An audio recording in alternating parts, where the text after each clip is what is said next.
Why pay $100 a night or more per person on a cruise vacation when you can book one right now for $35 a night? I'm talking about Repositioning cruises, some of the best cruises I've personally been on. But here's what the cruise lines don't advertise. These incredible deals come with trade-offs that can make or break your vacation. Some you'll love, some might shock you. Here are 10 truths about repositioning cruises that can help you decide if this is your kind of adventure. I'm Gary with Optimal Cruising, bringing you fresh cruise advice and money-saving hacks. Now let's get started. New cruisers often ask me, what exactly is a repositioning cruise? And all it is where a cruise line is taking one of their ships from one part of the world and moving it to another part of the world, and they take cruisers along for the ride. So one of the more common types are transatlantic cruises, because there are a lot of ships in the Caribbean that need to be moved to the Mediterranean for the summer months where the demand is really high there. And then some of those ships go back to the Caribbean for the winter months. But those aren't the only types. There are cruises all over the world moving from one region to another. And sometimes when a ship has to go and get refurbished, they will take passengers from wherever that ship is functioning to the dry dock, usually in Europe, in France or Italy. And then once it's refurbished, they'll take passengers from the dry dock back to wherever in the world they're putting that ship into service. Now, one of the great advantages of these cruises is you avoid the jet lag. Because if you're gonna take a trip to Europe, let's say, the minute you get off that plane, your body's gonna be exhausted from the 6, 7, 8 hour time change, depending on where you're going and where you're coming from. But when you do this on a ship, it's so gradual, you barely even notice. Now, I've had many cruisers tell me they prefer to do the cruise from east to west. That is, going from Europe to the Americas, because they're gaining an hour every day instead of losing an hour going from west to east. But whichever way you do it, you're going to avoid jet lag for that portion of your trip. And if you're getting fed up with some of the rowdiness on certain Caribbean cruises, you're gonna love this next item. I had a cruiser once tell me on a transatlantic cruise that this was the anti-cruise cruise.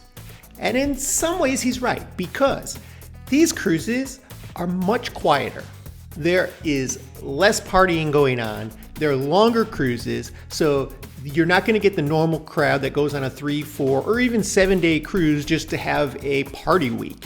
People on these cruises are going to a whole new destination, usually to explore Europe, or usually they've done some exploring in the Mediterranean or Europe and now they're going back home on one of these cruises.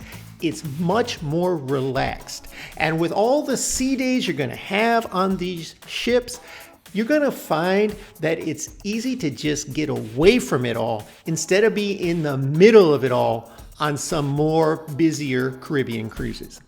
There's going to be fewer kids on these cruises and a slightly older population. So if you like to just keep to yourself, you have a much easier time doing it on a repositioning cruise. And this next benefit will keep your health in good check. One thing I really love about these cruises is the time it just gives me to relax and think. I don't have to worry about getting off at a port tomorrow or the next day or the next day, and that really helps me relax, because on a normal Caribbean cruise or Mediterranean cruise where you're at a port almost every day, you're constantly rushing around and then thinking about the plans for the next day, and there's always some time scheduled to meet, and you have to coordinate with the other people in your group. It's just a little stressful to be on vacation sometimes. But on these repositioning cruises, it's not like that at all. In fact, you really have an opportunity to unwind. I mean, you're on the ocean waters for about a week straight with nothing to do. Now, maybe that sounds boring to some people, but for me, I got plenty I just want to do that I never have time to do. Read a book, listen to podcasts, catch up on some shows. Whatever it is that you like to do, this is the perfect time and there's no excuse not to do it. But beware of this next item, which catches a lot of cruisers off guard. The very first time I took a repositioning cruise, I was just so excited on the deal I got. I think I paid roughly $32 a night for a 15-night cruise per person. Now that's a crazy deal. I mean, I spend more than that on food at home in a day. But one cost I didn't initially consider is the flight back home. Because repositioning cruises are either taking you away from home a good distance, or they're bringing you back, but you had to fly there to get on the cruise. And in either case, you're purchasing a one-way international ticket for most of these cruises, which can be quite expensive. It's something to consider when you're looking at the price. If you do it right, you can find some really great deals on these flights as well. Most repositioning cruises occur during the off-season, which means airline flights are cheaper as well. Imagine buying a ticket from the US to Europe in the middle of summer. You're gonna pay over $1,000 per person. But if you're buying that same ticket in the spring or fall, it could be half that price or even less. So check out these prices before you book the cruise so you really know what you're getting into. Some cities are much cheaper to fly into. So for example, if you're doing a cruise out of Barcelona or Rome, those cities are pretty easy to get to from the US without too much expense. But if you're going somewhere more exotic like Greece, it can be a bit more expensive. So you want to know where the cruise is coming from and consider all the potential costs, which include your travel either to the port or back home from where that cruise ends. And then a lot of cruisers don't think about this next item until it's too late. For some time now, I usually been booking interior cabins because they're cheaper, I can do more cruises that way, and I don't spend a whole lot of time in there, especially during Caribbean or Mediterranean cruises where I'm at a port of call every day, so I'm either out and about the ship or I'm off the ship at a port. But this doesn't really apply to repositioning cruises because you're going to be on that ship for such a long time with many days at sea. You're going to spend a lot more time in your room. Cabin choice on these cruises can make or break your vacation. If you have a tendency to feel claustrophobic, or if you like the natural light around you and you book an inside cabin for the entire cruise, you're kind of stuck. Now, yes, you can get out and go out and about that ship, but for a whole week, you're not going to spend any time in your room. It's kind of hard. Usually you are going to. So when you book these cabins, you might want to consider at least booking a cabin with a window or a balcony, even better, although they can be more expensive. But at least if you give yourself some of that natural light coming in, you won't get as much of that claustrophobic feeling and you won't feel so closed in for such a long period of time. Now that being said, if you're the type of person who's still gonna be in the public areas of the ship and out and about, which I usually am, then for me it doesn't matter. Many cruisers tell me that especially for these long cruises, they can't deal with being cramped into an interior room. It just makes it feel smaller and smaller as that cruise goes on. And then for some of these cruises, the weather can actually make it quite disagreeable to be on the outdoor spaces of the ship. We're going to talk about that next.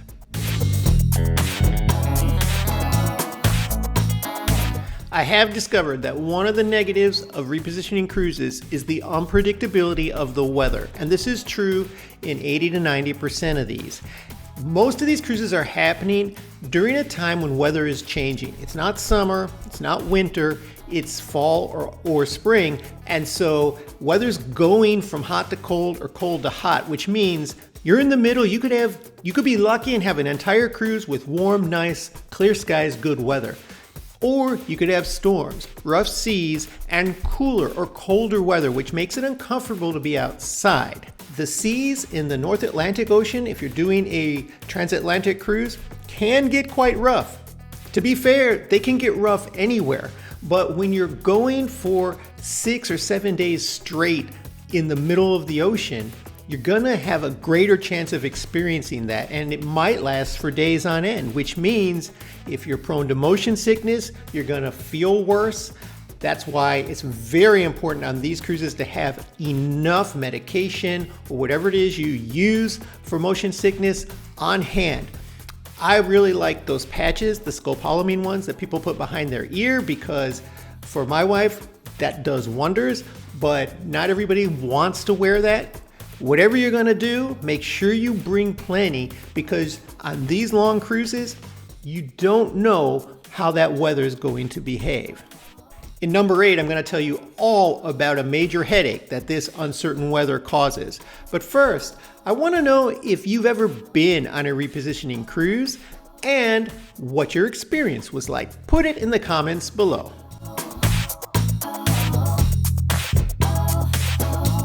I've been on all kinds of cruises, big, small, long, short, and the entertainment varies widely. But on these repositioning cruises, it can be less than what you're used to, and that's an important expectation to have. What happens on repositioning cruises is cruise lines will have the standard entertainment that they always carry with them. So their house production shows, their dancers and singers that are already living on the ship full time, they're gonna be there. But a lot of times, and one of the things I think is really good about cruising is they bring on special entertainers, comedians, magicians, singers from one port of call, and they'll do a show or maybe two and then get off at another port of call. And it's fairly easy and cheap for them to manage these entertainers in close quarters, like doing cruises in the Caribbean. But when you're doing a repositioning cruise, it's much more difficult, and it will be a lot more expensive for the cruise lines to pay these higher tier entertainers to be on the ship for 7, 8, 10 days straight. This next item even gives me a little headache. A friend of mine who used to do these types of repositioning cruises all the time, before I even tried one, advised me that you have to pack planning to wear things in layers. And that's probably the best packing advice I ever got, because these cruises are often going from warm areas to cooler areas or vice versa, and the weather is iffy and can change a lot during your cruise. So while you're going to want to have those swimsuits and summer type items, you're going to want to have jackets, sweaters, pullovers, something that you can throw over a t-shirt or over a regular shirt to keep a little bit warmer. It also can vary depending on what cruise ship you're going and where your final destination is. But in any case, you have to be prepared for not consistent weather. For example, a lot of these cruises could leave from Miami where it's 80 degrees and end up going through parts of the Atlantic Ocean where it's barely above 50. And then when they finally get to the Mediterranean, it might be a little warmer, but you might be hitting 60s or maybe 70, but it's certainly not going to be as warm as where the ship came from. Also, laundry becomes a concern on these longer cruises. Now, while some cruise ships have self-service laundry, others don't, so you want to find that out before you go, and bring some laundry detergent so that you can actually wash some clothes during the stay. That also helps cut down on the amount of luggage you have to bring. Now, all ships have a paid laundry service, but that's rather expensive. What I do to avoid that, if I can't do self-serve, is I just bring a little detergent in a small bottle and wash a few necessities in the sink and hang them up in the bathroom clothesline to dry. It usually works pretty well. You can hand wash a few things that you really need to rewear or need to keep from getting all yucky, and it'll help you throughout your cruise. And forgetting this next item could be seriously risky. But first, if you've gotten any good info about repositioning cruises so far, make sure you subscribe to our channel and you'll get all of our cruising updates. I don't always buy travel insurance when I go on a cruise, but for a repositioning cruise, it's a must. And there's a couple of reasons why. Most of our health insurance policies that we get back home through an employer or whether we buy an individual plan, they typically don't cover emergency helicopter medevacs. So if you're in a cruise in the middle of the ocean and something happens and you need medical treatment, they're going to call a helicopter to come and medevac you off of that ship. And the cost of this can be upwards of $50,000 or more. So you really need a travel policy that covers medevacs just in case, and it should also cover health insurance abroad. And the reason is because our policies in the US don't always cover that well when you're overseas in Europe. Europe has an entirely different healthcare system, and you really need a private insurance if you're not European in order to be treated if something happens while you're there. So you need to look into wherever it is you're going and make sure you have proper coverage. We have a link to a travel insurance company in our description that you can check out. But whatever you do, you want some type of travel policy that will cover your medical, your health expenses if anything happens while you're on that trip. And it includes medevac helicopters in case you need to be taken off that ship in an emergency. And this last item is almost a must-have on a repositioning cruise.